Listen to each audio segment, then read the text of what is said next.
Welcome to the Echolistic Living podcast. I'm your host, Sandra Campillo, a certified holistic nutrition and natural health practitioner and former meat eater turned vegan for 11 years now.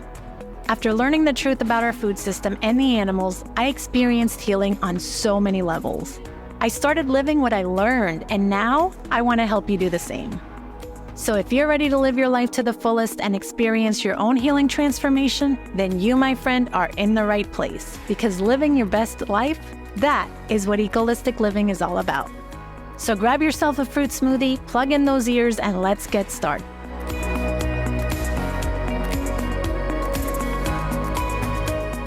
Today, we are diving into the essential skill of reading ingredient labels at the grocery store. I think this is a very important topic to discuss so you can be well equipped to make healthier food choices. If you're not really sure what ingredients to stay away from or could use a bit of brushing up, this episode is for you. You've heard the saying, you are what you eat, right? Well, it's not only what you eat that matters, but what your body assimilates. So if you're filling it with all kinds of foreign and toxic ingredients that make up the food package, then your body is not properly assimilating what you're eating. In other words, your digestive system is going to have a hard time digesting the so-called food. Remember this, garbage in means garbage out. That's if it makes it out and it doesn't back up your plumbing. Backed up pipes lead to deterioration over time. And what do you think happens after that? Illness and disease develop. Same goes for the good stuff. Health in results in health out. A healthy mind and body start with the plate. So let's break it all down and get you filling your shopping cart with healthier options. First things first, let's talk about the ingredients list itself. This is where you'll find all the components that make up the product.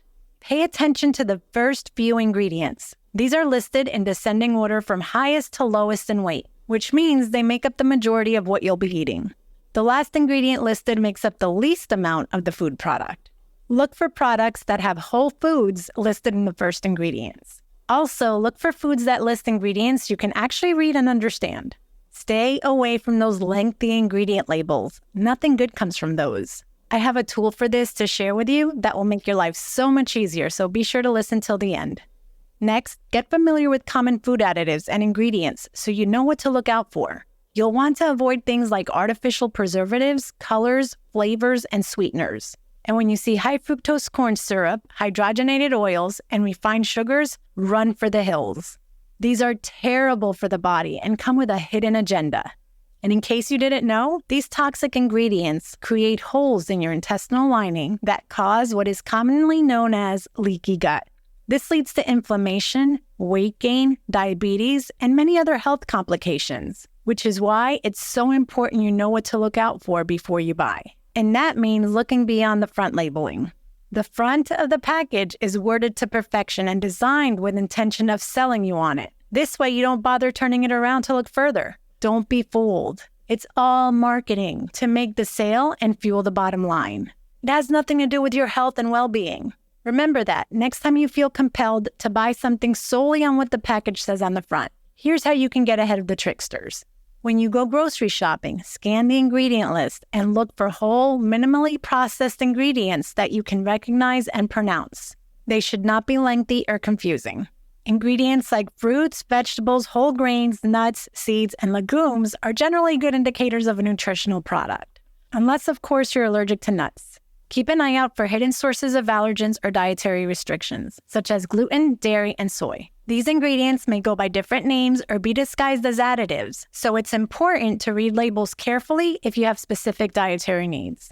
For example, if you're following a plant-based lifestyle, look for products where plant-based ingredients are predominantly listed and animal-derived ones are absent. One thing to remember is that some ingredients will serve as an umbrella term while hiding the laundry list of toxic ingredients it's made up of. So instead of listing them all and exposing the product for what it truly is, they hide chemicals and toxins behind a vague term to make you think it's not a big deal. This is a sneaky marketing tactic to keep you from knowing what's really in there. And the scary and sad part is that it's FDA approved and 100% legal. Some of these vague terms include artificial flavor, natural flavor, and spices. You'd be surprised what's in there. Take natural flavors, for example. These can come from plant or animal matter, as defined by the Food and Drug Administration. And while these substances may be derived or considered as coming from natural sources, They are in turn manipulated in a lab to create the end result. The final ingredient then becomes a combination of artificial flavors and synthetic chemicals that fall under the term natural. What's more is that the only way they're required to disclose the original sources of these chemical mixtures is if they contain a major food allergen. So keep this in mind the next time you see the word natural in any product. Lastly, don't forget to check the nutrition facts section for important information like serving size, fat, and calories. This can help you make more informed decisions about the nutritional value of the product and how it fits into your overall diet. By arming yourself with knowledge and reading ingredient labels with intention, you can make healthier, more sustainable choices that support your overall health and well-being. Becoming a more conscious food shopper will also make it easier to navigate the grocery store, knowing which aisles to go down and which ones to avoid. And now for that tool I mentioned earlier. You need to try the app Yuka. Y-U-K-A. Yuka is a popular mobile app designed to help you make healthier choices when shopping for food and personal care products. So for example, when you scan a product, it'll tell you if it's bad, good, or excellent, and then give you a percentage of where it falls under. It also gives you suggestions of what you can get instead if the item isn't categorized as good or excellent. It's a really cool app, and it will quickly become your best shopping buddy. If you found great value in this episode, please take a moment to provide a 5-star rating and review on Apple or wherever it is you're listening. It won't take long, and it will also help others to find me. Please take a moment to do that right now because it will also allow me to create and upload more episodes that I'm sure will serve and inspire you in some way. If you're listening on YouTube, leave a comment below and let me know if this episode provided you with valuable insights. And if it did, be sure to share it with family and friends so they too can become aware of what's lurking in what could potentially be their favorite so-called food. Have a great week, my friend, and I'll see you next time on Echolistic Living.